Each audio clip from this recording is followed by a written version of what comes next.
제가 여론을 왜 이 정치 현상에서 가장 중요한 부분으로 삼았냐고 하면 결국 이제 뉴스 미디어의 이 수용자에 대한 효과, 영향에 관한 연구들은 대부분 의견과 태도에 영향을 미친다는 걸 전제로 하고 있습니다. 뉴스 미디어가. 물론 사람에 따라 다르죠. 특히 이제 이 조직되거나 사회적 관계에 포함되어 있는 사람들은 뉴스 미디어로 전반적으로 봤을 때 뉴스 미디어의 영향을 덜 받고요. 이 분절된 개인들은 뉴스 미디어의 영향을 강하게 받는다는 게 이제 뉴스 미디어 영향 효과에 관한 연구에서 가장 크게 갈라지는 부분입니다. 사람들이 어떤 이 개별적으로 원자화되어 있는 사회에서는 뉴스 미디어의 영향이 강하고요. 반면에 그 사람들이 사회적 관계를 맺고 있고 그 사회적 관계를 통해서 끊임없이 의사소통하고 있다면 뉴스 미디어의 효과는 줄어들 수밖에 없다. 일종의 뭐 쿠션 같은 거라고 이야기할 수도 있습니다.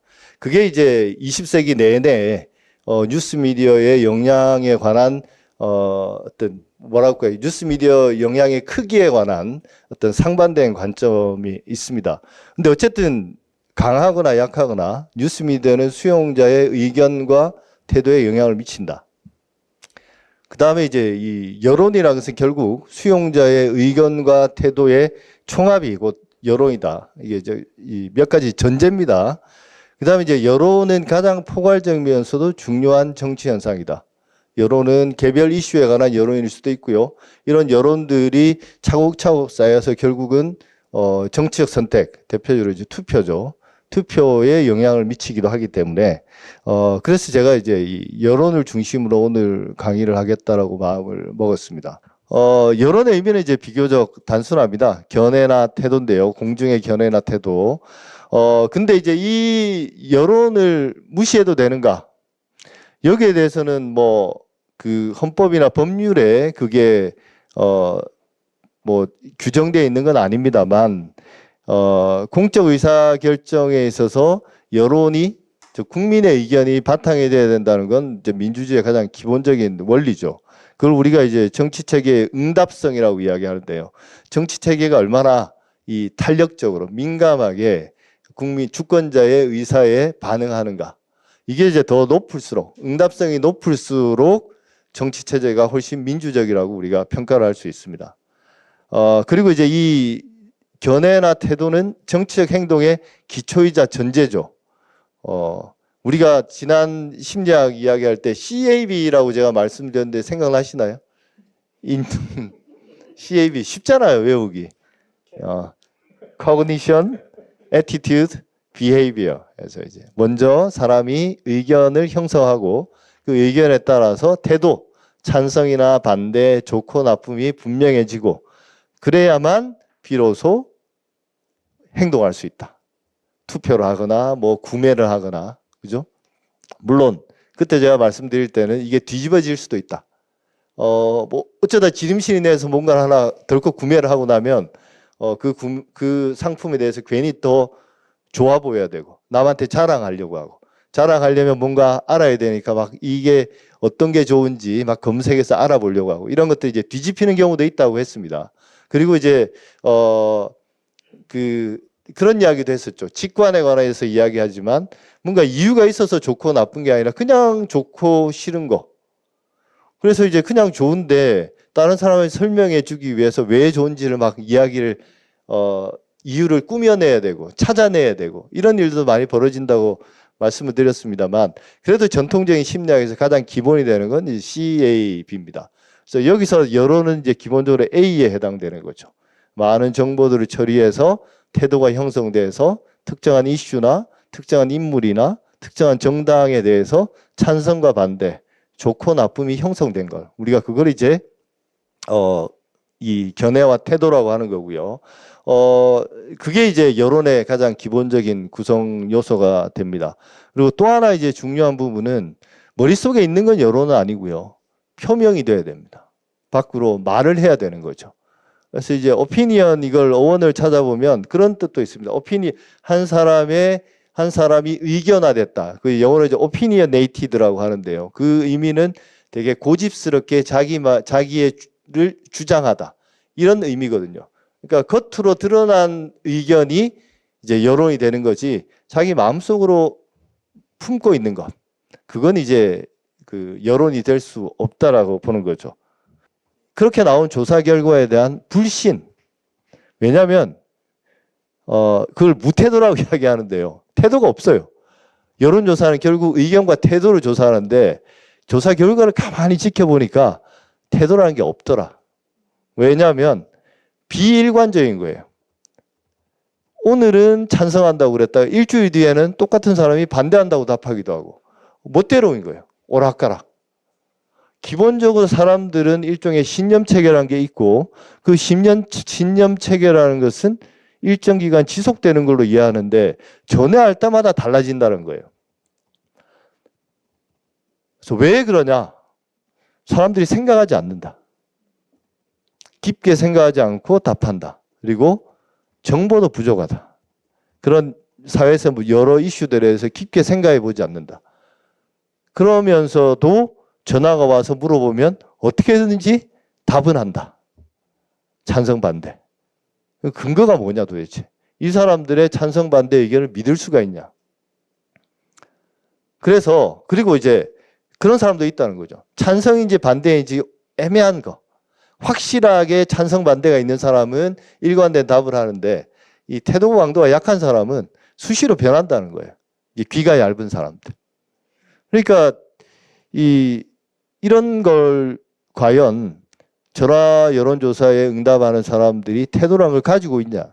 없다. 그걸 이제 무태도, non-attitude라고 이야기해서 여론조사 결과를 보니 사람들은 태도를 가지고 있는 게 아니라 무태도다. 그래서 이 여론조사 결과는 믿을 수 없고 이걸 통해서 이 여론조사 결과를 민주주의 정치 과정에 뭔가 포함시키는 것 자체가 올바르지 않다라고 이제 주장하는 거죠. 이게 어찌 보면 현대적 형태의 플라톤으로서 쭉 이어져 온 그런 인민과 그 인민의 지적 수준이나 의사결정에 대한 불신, 이 연장선에 있는 거라고 보시면 됩니다. 물론 반론도 있습니다. 그게 장기적으로 보면 10년, 20년을 거쳐서 보면 비교적 안정적이고 일관적이라는 거예요. 예를 들면 큰 정치적 격변이 있을 때 그럴 때 태도가 바뀌어서 그게 장기간 지속된다는 거거든요. 예를 들면 우리 사회의 이제 최근의 정치적 격변이라고 이야기하면 예를 들면 뭐 박근혜 대통령의 탄핵 같은 거 있잖아요. 이런 과정들을 거치면서 사람들의 의견이 단기적으로 막 요동치는 것 같지만 실제로는 되게 안정적으로 지속된다는 겁니다. 이걸 이제 종합적으로 설명해 주는 게 존 젤러라는 그런 어떤 학자가 한번 정리한 게 있습니다. 이거 이제 보시면 쉽게 이해가 되는데요. 여러 가지 메시지가 노출이 되는데 그 사안에 대한 관여도, 즉 관심이 많거나 이런 사람들은 다양한 출처에서 많은 정보들을 받아들인다는 거예요. 그 노출된다는 거예요. 뉴스도 다양한, 조선일보도 보고 한겨레도 보고 뭐 뉴스공장도 보고 뭐 유튜브에서 여러 가지 보고 많이 본다는 거예요. 근데 사람들은 정치적인 관여가 높은 사람일수록 자기의 신념 체제가 확고하기 때문에 그런 정보들을 다 수용하는 건 아니라는 거예요. 선별적으로 수용하는 겁니다. 이건 이제 심리학의 일반 원칙입니다. 왜냐하면 그런 걸 수용하면 불편하거든요. 불편해요. 서로 충돌하는 모순된 생각이 머릿속에 있으면 그걸 그때도 제가 말씀드렸지만 심리적으로 불편함이라는, 그러니까 이 uncomfortable 하다는 거예요. 그러니까 아예 거부를 해버립니다. 수용하지 않는 거죠. 그래서 이제 저항한다는 겁니다. 반면에 관여도가 낮은 사람들은 정보는 많지 않아요. 많이 노출되지 않습니다. 그런데 거부도 잘 하지 않습니다. 조선일보 이런 보도면 그렇구나. 한겨레 이런 보도면 그렇구나. 정준희 교수가 뭐라 그러면 그렇구나. 또 어디 뭐 정규재가 뭐라 그러면 그렇구나. 이게 머릿속에 막 혼재되어 있는 거예요. 혼재되어 있습니다. 이런 상태입니다. 그러니까 앞에 말한 무태도가 이해가 되죠. 그죠? 무태도가 이야기 돼요. 오늘은 정준희 교수 이야기 들으니까 찬성. 근데 정규제 이야기를 또 이것도 맞는 말인 것 같네. 난 반대. 그러니까 오락가락 하는데 때마침 전화가 왔어요. 그러면 난 찬성이야, 반대야. 이럴 수 있다는 겁니다. 그래서 질문에 대해서 머릿속에 당장 떠오르는, 이게 심리학적으로 되게 중요하고 유명한 말입니다. 머릿속에 당장 떠오르는, 이걸 가지고 응답을 하고 자기의 주어진, 심리학 공식적으로는 인지적 과업, cognitive task라고 이야기하는 인지적 과업을 해결한다는 거예요. 이런 사람들이 생각보다 많다는 겁니다. 그래서 고관여층은 제가 말씀 정리하자면 정보량은 많으나 그게 이제 편향되고 또 일관되기도 하죠. 제가 이제 줄이 넘쳐서 일관된다는 걸 뺐는데 꼭 편향된 게 아니라 일관됐다라고, 긍정적으로는 일관된 겁니다. 저관여층은 정보량은 적으나 다양하기도 하고 모순적이기도 합니다. 근데 항상 등장하는 이 말, 인지적 구두쇠. 가용한 정보를 가지고 신속하게 판단해서 잘 모르는 것도 막 말할 수 있다. 인지적 구두쇠는. 그게 이제 많은 사람들이 정치적 태도나 의견을 표명할 때 하는 일입니다. 실제로. 그래서 여론이 안정적인 건 어떤 거냐면 그런 콘크리트들이 있는 거예요. 하드코어라고 이야기할 수도 있고 콘크리트들이 있습니다. 이 사람들은 어떤 뉴스미디어의 영향을 잘 받지도 않고 영향을 받더라도 그걸 자기가 알아서 정리를 하죠. 그래서 확고한 신념과 태도들을 가지고 있습니다. 그렇기 때문에 잘 변하지 않죠. 반면에 여론의 불안정성은 어디서부터 오느냐면 그런 무작위성, 전화할 때마다 생각이 막 바뀌고 그때그때 떠오르는 대로 답하는 사람들, 이런 사람들이 여론을 불안정하게 만드는 요인입니다. 이게 이제 섞여 있는 거죠. 그죠? 편향성과 무작위성이 양극화되기도 하고요. 의견 태도가 강한 사람들 나눠지잖아요. 양극화되기도 하고 수렴되기도 합니다. 중간에 있는 사람들. 그래서 이제 사회가 중도층이나 중간에 있는 사람들이 많으면 우리가 이제 의견 분포에서 이렇게 정규 분포 있잖아요.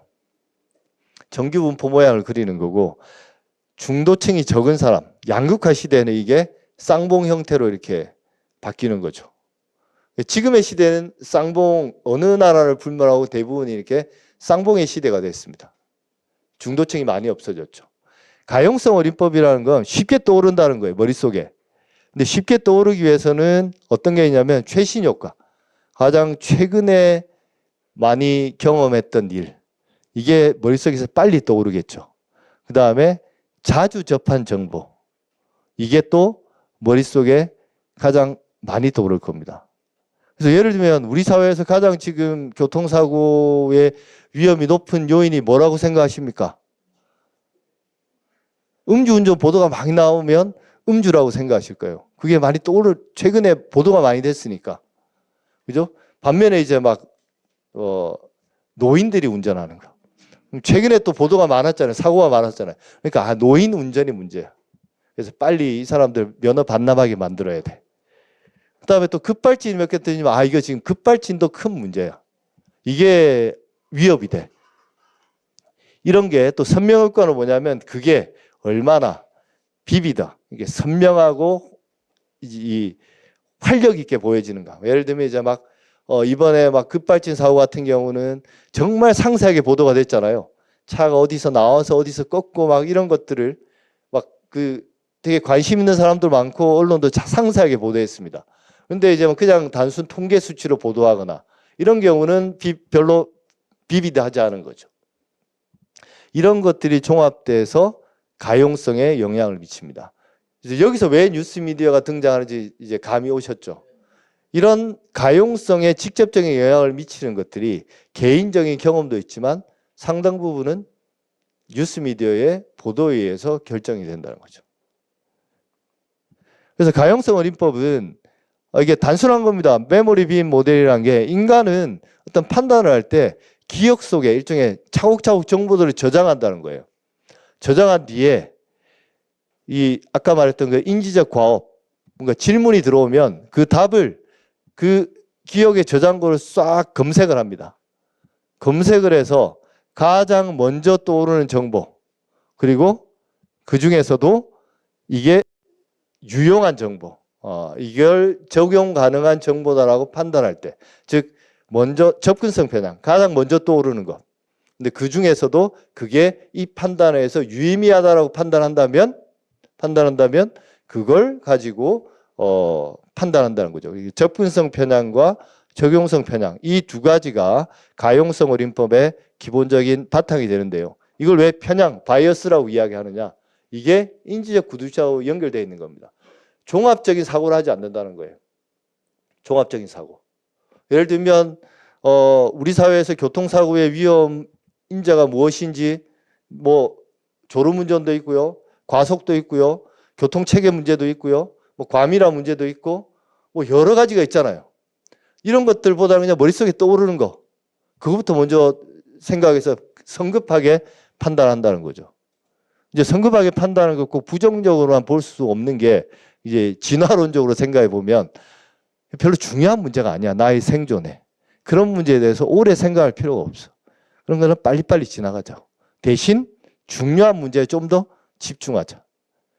그런 식으로 우리의 뇌가 발달해 왔다는 겁니다. 진화론적으로 설명하자면 그렇다는 겁니다.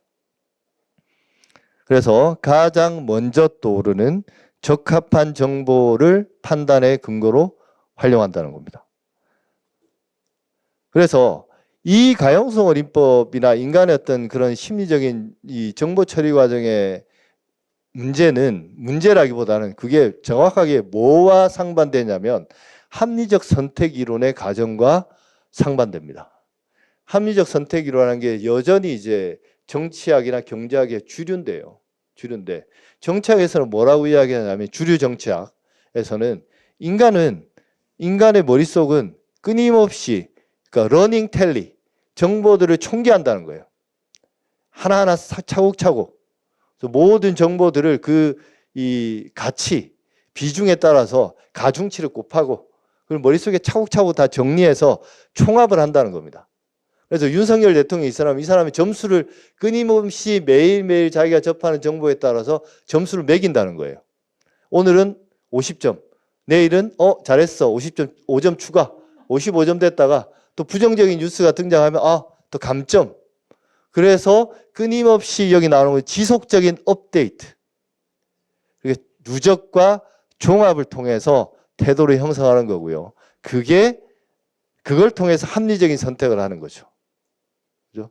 점수를 종합적으로 매겼으니까 자기가 아는 정보들을 총동원해서 그 점수를 총합한 결과 당신은 몇 점, 그러니까 이번에는 찬성, 반대, 이렇게 한다는 겁니다.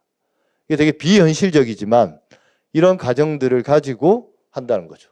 마치 합리적인 소비자가 모든 시장 정보들을 종합해서 최종적으로 구매 결정을 하는 거잖아요. 그런 걸 가정을 하고 있잖아요. 주류 경제학에서. 마찬가지로 주류 정치학에서도 그렇게 유권자의 투표 행위를 그렇게 해석을 합니다. 현실과 무관하게. 근데 우리가 느끼는 현실은 그렇지는 않죠. 경제학적으로도 그렇고 정치학적으로 그렇고 선택은 어떨 때는 비합리적이고, 또 비합리적이라는 게 꼭 나쁜 게 아니라 되게 직관적이고, 또 그 직관적이라는 게 또 맞기도 하고, 결과적으로 왠지 꺼림직해. 저 정치인은 뭔가 관상 이야기 많이 했었잖아요. 우리가 밝혀지지 않은, 정식화되지 않은 정보들이 거기부터 막 들어오는 거예요. 우리 온몸을 통해서. 그죠? 근데 그걸 기존의 어떤 이론에서 개념화하지 못하고 정보라고 인정되지 않을 뿐이지만 그 정보들이 끊임없이 들어오고 있습니다. 눈빛이 안 좋아. 순간 봤는데 표정이 안 좋았어. 이런 게 사소한 정보지만 주류 정치학에서는 중요한 정보라고 생각하지 않지만 유권자가 보기에는 대단히 중요한 정보일 수 있거든요. 그걸 통해서 판단하니까 그게 더 올바를 수도 있습니다. 그런데 이제 어쨌든 이 합리적 선택 이론에서는 그런 가정들을 하고 있다니까 가용성 어림법은 그런 면에서는 맞지 않는 거죠. 가용성 어림법이 과연 얼마나 우리의 정책 판단에 영향을 미치냐. 예전에 뭐 2000년대 초까지 뭐 프레이밍 연구, 프라이밍 연구, 점화 효과 연구 막 국정수행평가 막 급락하는 거 왜 80, 90%에서 30%로 됐을까? 노무현 대통령의 지지는 왜 저렇게 폭락한 거야? 이런 거 연구할 때마다 하더라도 뉴스미디어의 효과는 가장 크다라고 이야기했고요. 환경적으로 놓고 볼 때 우리나라는 그때 조중동이 여론 점유율이 얼마였나요? 가장 최고치에 이루어졌을 때? 이거 연구 많이 했으니까 그때 40%. 종편 등장할 때까지 해도 40%고 지금 아마 이종훈 교수가 60% 이야기하는 거는 종이신문의 발행부수 기준으로 그런 거죠. 발행부수 기준으로. 그 정도였습니다. 물론 그 중에는 이제 저기 그 당시에 동남아까지는 안 갔고 그냥 바로 이제 난지도 가서 저 밑에 지금 거기 다 썩어서 묻혀있는 신문들이 많이 있긴 했지만 그건 다 그랬기 때문에 조중동만 그런 건 아니에요. 근데 이제 발행부수 경쟁을 하고 그럴 때 그 비중이 발행부수만으로 그랬고 발행부수보다도 훨씬 더 여론에 미치는 영향력은 더 컸죠. 그보다 이 프리미엄이 있으니까. 그죠? 그랬던 게 이제 종편 시대에 오면 40%였다는 거죠. 지금은 이제 더더욱 내려갔을 겁니다, 아마. 그죠? 더더욱 내려갔습니다. 이런 환경에서 이제 그런 이 공중의 선유 경향, 즉 개인의 어떤 성향의 영향이 더 커진다는 거죠. 즉 문화나 환경보다는 그 개인이 가지고 있는 고유한 선유 경향, 신념 체계라든지 이념 성향, 정파성, 그 사람의 도덕적 직관 이런 것들의 영향이 더 커진다는 겁니다. 그러면 과거에는 어땠냐면 이 대표적으로 이제 뉴스미디어 효과 이야기했는데요. 정치 사회에 관한 연구들이 있습니다.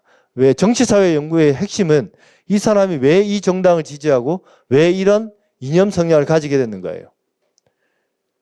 정치 사회에 관한 연구 주로 이제 미국에서 많이 진행이 됐습니다. 그건 뭐냐면 집안 분위기. 우리는 공화당 집안이야. 어릴 때도 아빠가 나 데리고 공화당 집회도 데리고 가고 무슨 뭐 그 선거 자금 모금하는 집회 가고 뭐 사진도 같이 찍고 어릴 때 무슨 대통령이랑 찍은 사진도 있고 뭐 이런 것들을 통해서 자연스럽게 사회화가 되는 겁니다. 근데 밥상머리에서 이제 그런 이야기도 하고 같이. 이게 정치 사회화에 관한 연구고 유럽 같은 데는 더 심하죠. 뭐 예를 들면 뭐 네덜란드 같은 데서는 좌파 축구 클럽에서 운동하고 좌파 학교 가고 뭐 모든 게 다 좌파로 돌아가는 거고 반면에 이제 우파들은 주로 교회를 중심으로 교회에 있는 유치원에 가고 학교 가고 기독교 학교 가고 뭐 기독교 축구 클럽에 가서 운동하고 이런 식으로 사회가 완전히 양분돼 있으니까 미국에서 그러니까 정치 사회화라는 게 이 사회나 문화적 교육 이런 걸 통해서 자연스럽게 알게 모르게 이념 성향이나 정치 성향이 형성된다는 거예요. 근데 이제 도덕 심리학이나 진화론, 뇌과학적 차원에서는 그렇지 않다는 겁니다. 타고난다는 거예요. 이상하죠. 타고나는 게 100% 결정되는 게 아니라 그 타고난 것과 교육이나 환경, 문화의 상호작용을 통해서 형성이 되는데 분명히 타고나는 게 있다는 거예요. 그 우리나라의 유명한 진화심리학자들이 쓴 책들 몇 개를 보시면 그리고 거기에 나오는 연구들도 이제 외국의 연구들을 소개하는 건데요. 얼마 전에 이제 제가 그 책을 읽었습니다. 그 북알릴레오 책을 보고 이제 제가 진화심리학에 관한 책들을 지금 쭉 보고는 있는데요. 진화에 관한 것 중에 이런 게 있습니다. 왜 사람은 보수와 진보로 나뉘냐라고 했을 때 타고난다는 건데 근거가 뭐야 이러면 진화심리학이 의외로 되게 과학적인 근거로 많이 되거든요. 근데 이런 사례가 있습니다. 진보적인 사람은 도파민 수용체가 많다는 거예요. 보수적인 사람은 세로토닌 수용체가 많다는 겁니다. 도파민은 뭐냐면 성취를 통해서 쾌감을 느끼는 신경전달 물질이에요. 그러니까 진보적인 사람은 뭔가를 새로운 걸 도전을 해. 거기서 성공하면 쾌감을 느끼는 거예요. 지금 세로토닌은 뭐냐? 안정적일 때 행복감을 느끼는 그 신경전달 물질입니다. 보수적인 사람은 그런 세로토닌을 더 잘 수용한다는 거예요. 이게 뭐겠습니까? 사회가 막 혼란스럽고 이런 상황은 불안하고 그죠? 그런 게 정리됐을 때 비로소 안정되고 행복감을 느낀다는 거예요. 근데 도파민 수용체가 많은 사람들은 새로운 도전하고 뭔가 바꿔보고 그걸 통해서 뭔가 성취감을 느꼈을 때 그때 쾌감을 느낀다는 거거든요. 성공지상주의자는 보수주의자입니까? 진보주의자입니까? 그런 식으로 훅 치고 들어오면 안 돼요. 네? 그런 식으로 훅 치고 들어오면 안 돼요. 근데 그 말은 맞습니다. 그 말은 맞는 게 그 우리나라는 좀 더 우리나라의 보수주의는 워낙 이 여러 가지 줄기들이 있거든요. 제가 볼 때는 종교적 보수주의가 있고 그다음에 이제 반공주의도 있고요. 그다음에 사실은 권위주의 잔재도 있고요. 이런 게 있는데 예를 들면 미국의 실리콘밸리 그다음에 금융투자자들, 월스트리트 이 사람들은 다 정치적으로 어떻습니까? 다 진보예요. 그 일론 머스크 같은 애들 빼고. 그죠? 그래서 사실은 이번에 이제 바이든 뭐 할 때도 실리콘밸리 사람들도 모였다는 거 아니에요. 월스트리트랑 사퇴해라. 그 사람들이 뭐 바이든 캠프에 몇백만 달러씩 기부하는 사람들이니까. 그죠? 그 다음에 조지 소로스 같은 그런 어떤 누구죠? 이 투기 자본이잖아요. 그 사람이 민주당의 가장 큰 후원자였잖아요. 그 다음에 뭐 저커버그라든지 이런 사람들이 다 사실은 진보적 성향을 가지고 있습니다. 근데 이런 걸로 설명이 되니까 정치 사회야 물론 인정할 수 있어요. 교육이나 집안 분위기 이런 거 전통 이런 거 종교 이런 것들이 있지만 어떤 사람이 종교를 더 믿고 종교에 심취하는지도 신경과학을 통해서 충분히 설명 가능하다는 거죠. 근데 신경과학은 왜 사람들마다 그런 다른 것들을 가지고 진화의 과정에서 그런 여러 가지 변이들이 일어났다는 거거든요. 이런 설명을 들으면 정치 사회만으로 설명될 수 있는 게 아니구나. 뉴스 미디어만으로 설명될 수 있는 게 아니구나. 좀 더 인간 자체에 관한 인간의 선유 경향이 형성되는 그 근본적인 것들에 대한 설명들이 필요하구나. 즉 이렇게 만들어져가 아니라 왜에 관한 질문들이 더 필요하다는 걸 저도 새삼스럽게 느끼고 있습니다. 그래서 그쪽을 공부하는데 아직은 장벽이기보다는 간극이 크죠. 왜냐하면 수천 년 동안 철학이나 뭐 심리학도 수백 년 동안 나름 정교한 설명 체계들을 구축해 왔잖아요. 근데 그걸 유전자 때문이야라고 이야기하면 아직은 말이 잘 안 통하죠. 그렇긴 한데 쉽게 버리지 못한다는 겁니다. 내가 수십 년 공부해서 이런 나름대로 해박하고 나름 설명 가능한 연구들을 쭉 정리해 왔는데 갑자기 이걸로 유전자로 다 정리해 버려? 이거 힘든데 곤란한데. 네, 근데 이제 그런 이야기가 있습니다. 패러다임 전환은 기존에 연구하던 사람들이 전환하는 게 아니라 기존에 연구하는 사람들이 다 밀려날 때 가능해진다. 즉 개종자들에 의해서 종교가 바뀌는 게 아니고요. 그 종교가 퇴출될 때 새로운 종교가 들어선다는 거죠. 그죠? 그래서 그렇습니다. 심지어 아인슈타인도 양자 물리학을 받아들이지 못했죠. 그죠? 그리고 죽음을 통해서 사라지는 겁니다. 그런 게. 근데 코페르니쿠스 때도 그랬고요. 뉴턴 때도 그랬고. 결국 과학자들마저도 새로운 패러다임을 수용해서 스스로 바뀌는 게 아니라 낡은 것이 돼서 결국은 시간이 다 해결해 준다고 합니다.